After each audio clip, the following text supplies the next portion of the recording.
I want to welcome those who are watching online and welcome those who are here this morning. Glad to have you with us. We're starting a brand new series here at the church as we step into the Christmas season called Light of the World. My name's Adam. I'm the lead pastor here, and I am so excited this morning.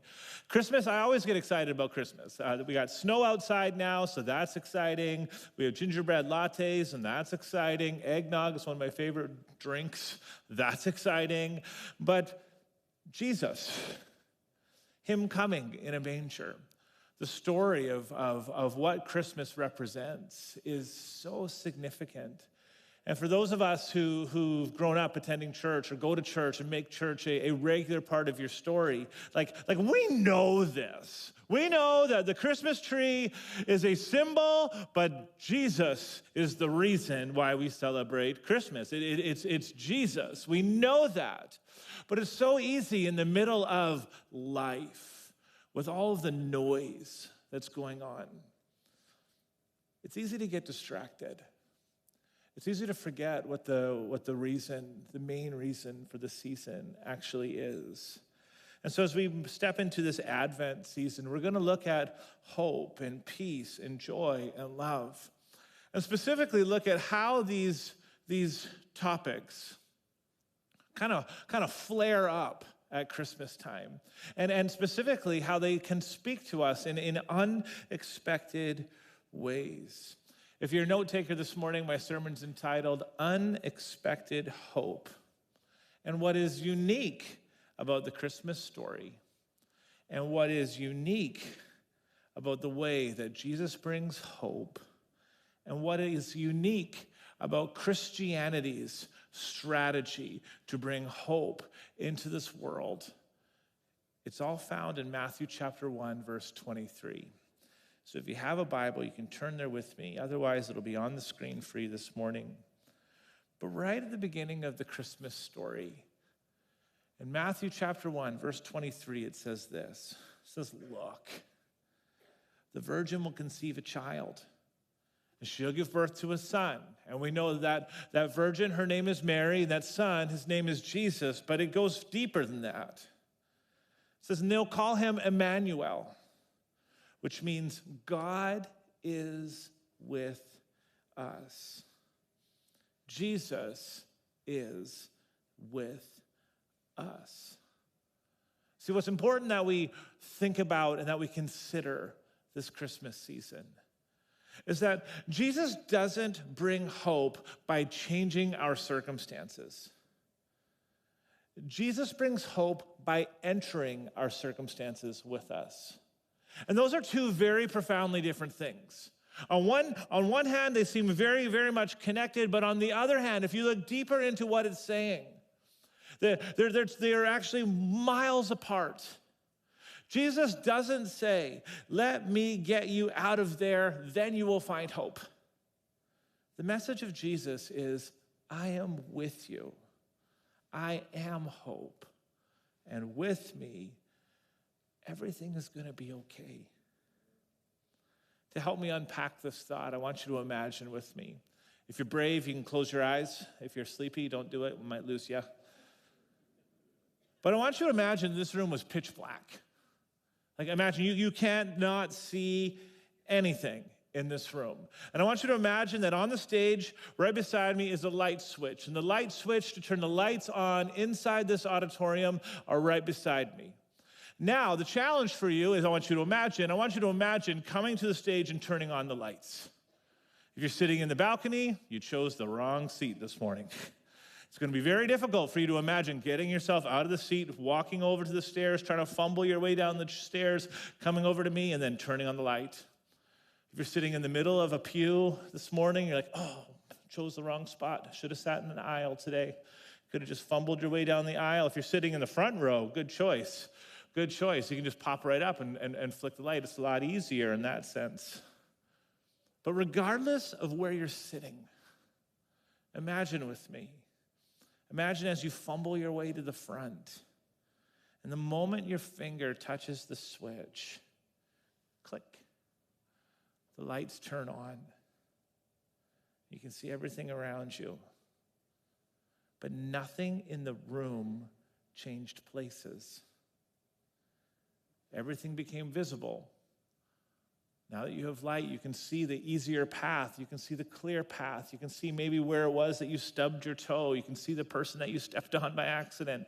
Now the lights are on. You can see your surroundings. But the light turning on didn't actually change your surroundings. The light made it possible to see what was already there in the dark. And this is what I mean by Emmanuel, God with us. Jesus brings hope because Jesus works like light. Hope isn't the removal of darkness. Hope is the arrival of light. Those are two different things. Hope's not the removal of darkness. Hope is the arrival of light. See, shortly after Jesus was born, while Jesus was still a baby, he found himself in the arms of Simeon. And Simeon's an interesting character. He's a man who was promised by God that one day before he passed away, he would see Jesus face to face. And there's this moment in the scriptures where Simeon is holding baby Jesus. And in Luke chapter 2, this is what Simeon says about this little baby. This is how Simeon describes Emmanuel, God with us. It says in verse 28, Simeon was there, he took the child in his arms, and he praised God, saying, "Sovereign Lord, now you can let your servant die in peace. Because just as you promised, I've seen Jesus. I have seen your salvation, which you have prepared for all people." Now, verse 32, this is the spot I want you to underline if you're a Bible underliner. He is a light to reveal God to the nations, and he is the glory of your people, Israel. Jesus, this God with us, Jesus, this baby in a manger. We can find hope in Jesus because Jesus is light. He's a light that will reveal God to the nations. And long before Jesus was born, the same prophet who gave him the name Emmanuel, God with us, that prophet, Isaiah. In Isaiah chapter 9, verse 2, it says a similar story. In Isaiah chapter 9, verse 2, it says, "The people who walk in darkness will see a great light." Once again, he's talking about Jesus. "For those who live in a land of deep darkness, a light will shine." And it speaks to Jesus' ability to bring hope where there is no hope. He'll be a light for those who live in deep darkness. And then again, early in Jesus' ministry, after he grew up and outgrew the manger and he became a man, right early in his ministry in Matthew chapter 4. In Matthew chapter 4, it says, "The people who sat in darkness have seen a great light. For those who lived in the land where death cast its shadow, a light has shined." And again, we get this picture. He will be a light. And those who lived in the land that has this shadow in it, a light shines. So maybe this morning, the Christmas miracle you need most is the simple reminder that hope is not actually the removal of darkness. It's the arrival of light, the arrival of Jesus. You see, here's our problem. This is a very cute statement. It sounds good and all. But what do you do when the darkness is thick? What do you do when things are hard? When life doesn't make sense, when life, you're not getting what you want. Like how it's amazing how our default for finding hope is usually, like, even though like we should know, like as Christians, we find hope in Jesus. When life gets really tough, we tend to forget that. It's almost as though coming to Jesus seems too easy. It's too basic, it's too simple. And we tend to look for hope in the wrong places because looking to Jesus for hope just doesn't seem to feel like it's going to scratch the itch. But I've learned something in my life over the years, that every time I tried to find hope in a place other than Christ, I end up selling myself short. And maybe you find yourself in this kind of situation too. See, one of the ways that we often sell ourselves short when it comes to shortcutting God is that we look for hope, and we think that hope will come once we get everything under control. And if I can just get life under control, then I'll find some hope. Once the pressure stops, then I can find hope. Once my finances improve, when I get to that place, then hope makes sense. You know what? Once I fix the relationship that I'm in, then I think I can be more hopeful. And here's the trick with this. And here's where it gets complex. Because the reality is, this statement is kind of true. That, yeah, you might find hope once all these things come into play. When the pressure stops, when finances improve, when the relationship gets healthy, yeah, I might find hope. But that's not a guarantee. And why waste your life waiting for hope when hope is available now? See, some of us in this room, we find ourselves in this season where we're hoping to get hopeful. And we call that Christianity. I'm just going to hope to have hope one day. And if I can just hope that one day I will have hope, that's enough. And we kind of settle there.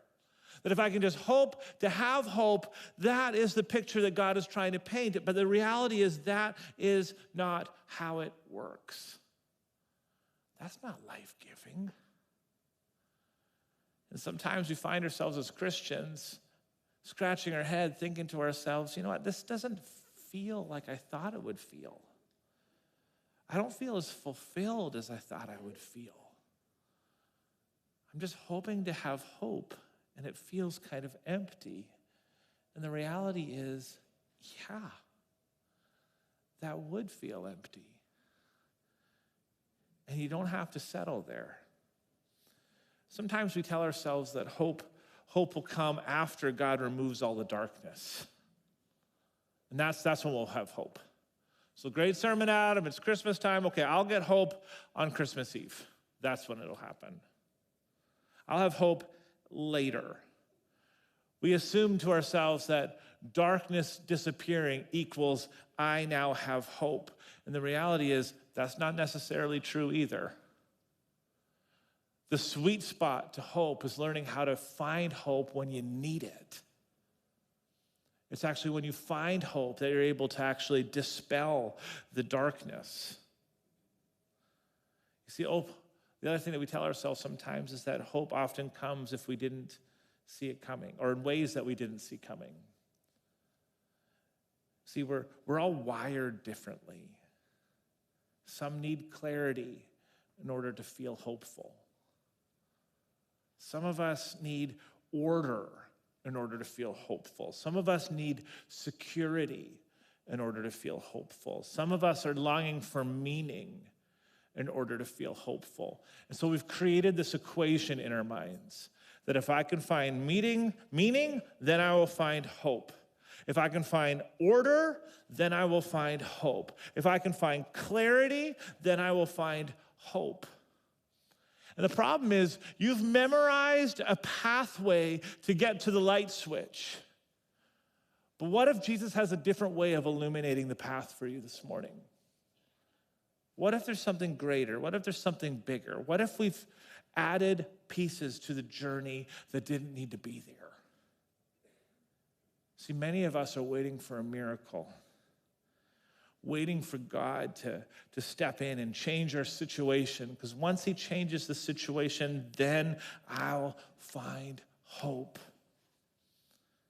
But that's not how Jesus works. That's not what we see in the Christmas story. I mean, think about it.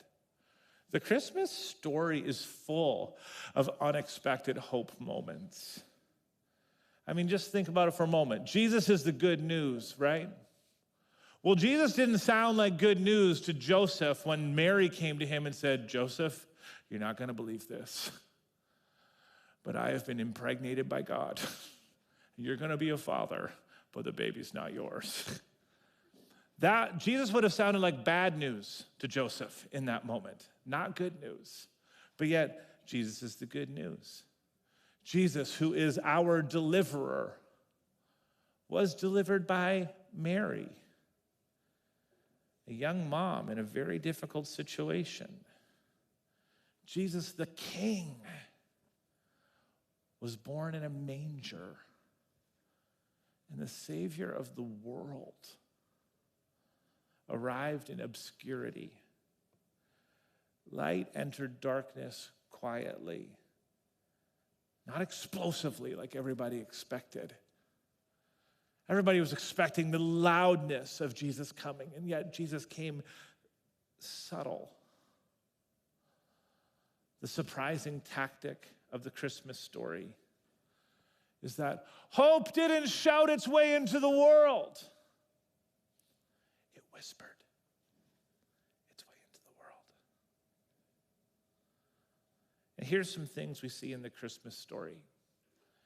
Hope shows up when we least expect it. In exhaustion, when we're so tired that we can't take it anymore, hope shows up. In endings, when the chapter closes, just when we thought all was lost, when everything would never be the same, hope shows up. In silence, when we've been searching, when we've been waiting and nothing seems to be happening, that's when hope shows up. In grief, our congregation's gone through a lot of grief lately.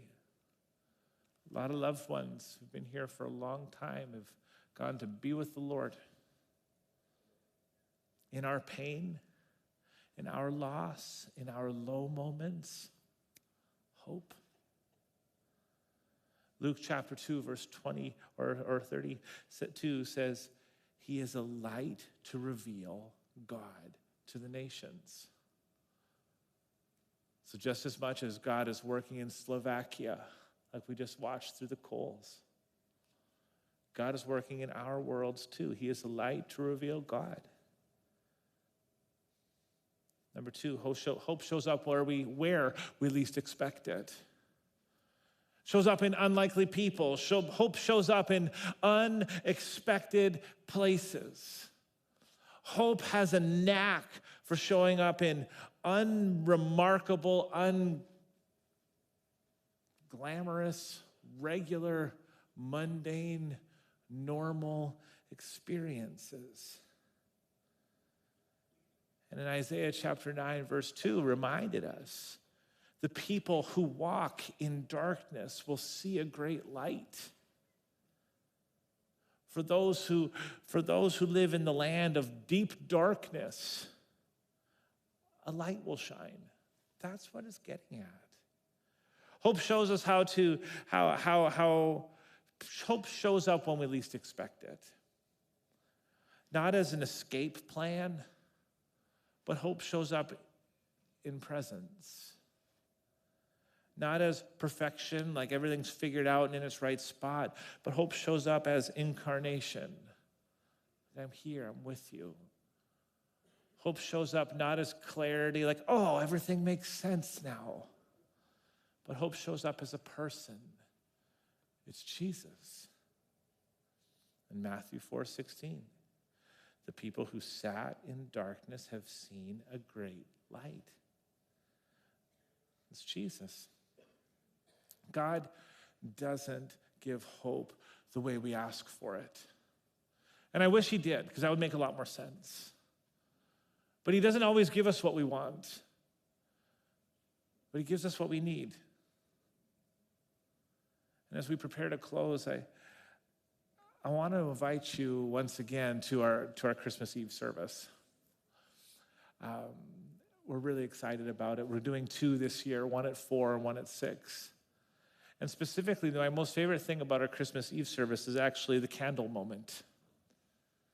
And in so many ways, the candlelight service, it's a prophetic moment for our city where we're able to actually visibly see what hope can bring. As we light one candle, and then light the candle next to us and the candle next to us, then soon this whole room is full of people holding singular candles where we go from darkness to light. It's a beautiful experience, and it's a beautiful metaphor. It's a beautiful picture of how God works, how one flame does not remove the darkness out of the room, but it does break it. It breaks the darkness. It declares that darkness doesn't have the final word, that everywhere light goes, darkness can't follow. It's this beautiful picture of how Jesus coming into our world, how Jesus coming into our lives can make an eternal difference when it comes to us finally being able to see and make sense of things. Hope does not completely eliminate darkness, but I can assure you, hope will limit its power. To the tired this morning, Jesus is light for those who are running on empty. To the grieving, hope means God sits with you in the dark, and then he pulls you out. But there's something beautiful about that picture when we're walking through deep loss, that Jesus, before he just takes us out of it, he sits with us there. Sits with us in our feelings, in our emotions, in our pain. To the doubting in the room, hope isn't fragile. Jesus holds space for your questions. If you're mad at God, tell him. You don't earn bonus points with God by pretending to believe. And so to be honest with him, be like, God, I don't know why I'm going through this. Like, it really hurts. Like, this doesn't make sense. Like, I could really use some breath here, God. I could really use some space. I could really use you to show up right now. And in those honest moments, those aren't signs that you're a bad Christian. Those are signs that you're human. And that conversation between you and God is deeply, deeply spiritual and profound. To the ashamed in the room, hope arrived in a manger to show to us that no place in your life is too unholy for Jesus. To the seeker in the room, you don't need to fake it. You don't need to pretend to have hope in order to get hope. Hope meets you in your honesty. Listen, some of us in this room have been living in darkness for so long that you've forgotten what light is.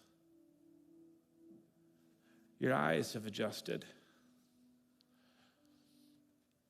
And you're fumbling through life, trying to make sense of what's up and what's down, what's left and what's right. And you can actually still live.